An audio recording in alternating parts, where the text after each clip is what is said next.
petróleo crudo. Por lo general es un líquido marrón oscuro o negro y bastante viscoso, espeso y meloso cuando se vierte. Este petróleo crudo en particular, procedente de Venezuela, es uno de los más viscosos.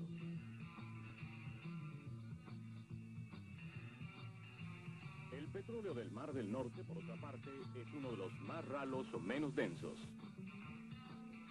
Este petróleo crudo de Kuwait fluye también con facilidad. Espesos o ralos, los distintos petróleos son más livianos que el agua y flotan en ella. El petróleo crudo consiste de una mezcla de hidrocarburos, compuestos de hidrógeno y carbono con moléculas de varios tamaños y formas.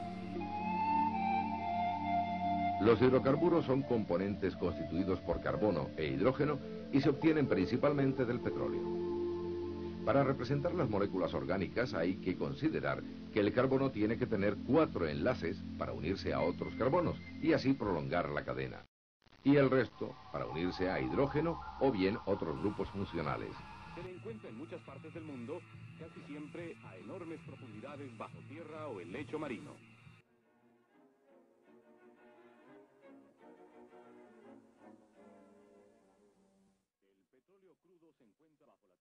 El petróleo crudo es el resultado de reacciones geoquímicas en el subsuelo, reacciones que duran siglos y suceden en capas de roca porosa. Estas rocas retienen el petróleo durante su formación, que es la sedimentación de los fósiles. Los movimientos de la corteza terrestre han modificado la forma de las capas rocosas.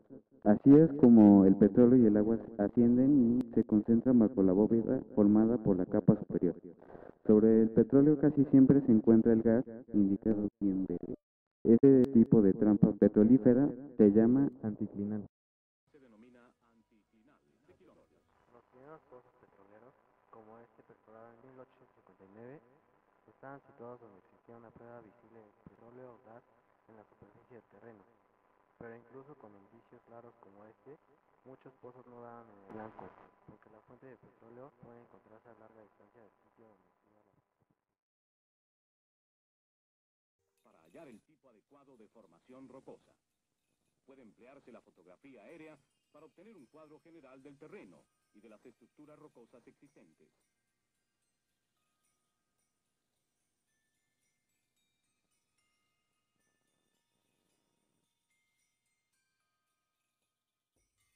Existen varias teorías sobre los orígenes y la formación del petróleo que pueden ser clasificadas en dos grandes grupos.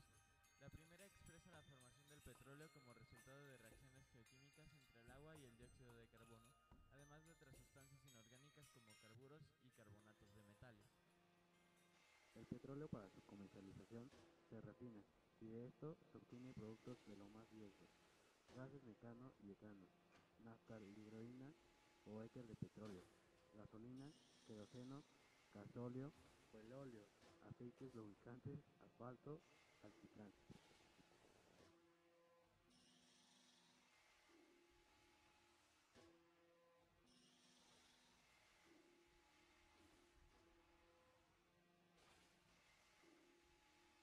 Los principales países con industrias petroleras importantes de América Latina son Argentina, Bolivia, Brasil, Chile, Colombia, Ecuador, México, Perú, Uruguay y Venezuela.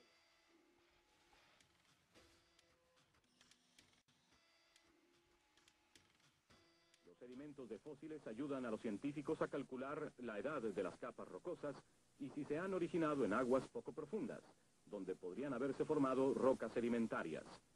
Mediante otros métodos se miden las pequeñas variaciones de la gravedad y el campo magnético, o se puede emplear la técnica sismográfica.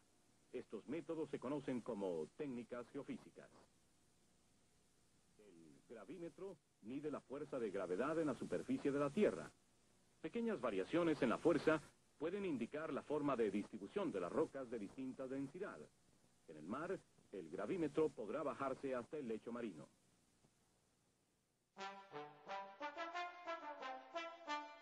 El petróleo ha sido el principal sostén de la economía mexicana desde 1938, cuando el presidente Lázaro Cárdenas expropió la industria petrolera de manos de empresas estadounidenses, inglesas, francesas, en beneficio de todos los mexicanos. Las compañías petroleras extranjeras explotaban el oro negro en provecho propio. cometían despojos a comunidades indígenas y campesinas para convertir las tierras en campos petroleros. Crearon ejércitos privados para imponer su ley de horca y cuchillo. No respetaban los derechos de los trabajadores, ni las leyes, ni a las autoridades mexicanas. Expropio por la soberanía, por el futuro de México y porque las compañías extranjeras son regandallas. El general Cárdenas decidió defender la soberanía.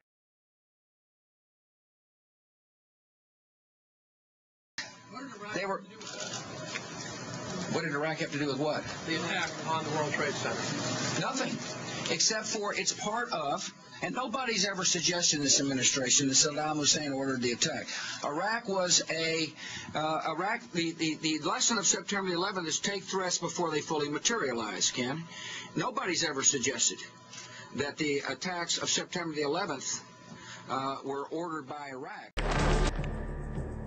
El programa militar y económico para saquear los recursos de Irak en beneficio de un conglomerado de empresas transnacionales de energía, armamento y seguridad comenzó a delinearse mucho antes de que George W. Bush llegara a la presidencia de los Estados Unidos en 2000. La compañía British Petroleum aplica una inyección de lodo pesado y cemento para intentar cerrar la tubería rota por la que se derrama crudo al Golfo de México. La empresa comenzó a emplear la nueva técnica una vez que se ha comprobado que las condiciones del lecho marino en la profundidad eran propicias. Según los técnicos de la petrolera, este proceso tiene entre un 60 y un 70% de finalizar exitosamente. Desde la antigüedad el petróleo aparecía de forma natural en ciertas regiones terrestres como son los países de Oriente Medio. Hace 6000 años en Asiria y en Babilonia se usaba para pegar ladrillos y piedras, en medicina en el calafateo de embarcaciones, en Egipto para engrasar pieles. Las culturas precolombinas de México también pintaron esculturas con él y los chinos ya lo utilizaban como combustible. En la Edad Media en Europa se utilizaba también principalmente como medicina, pues no se conocían otros usos.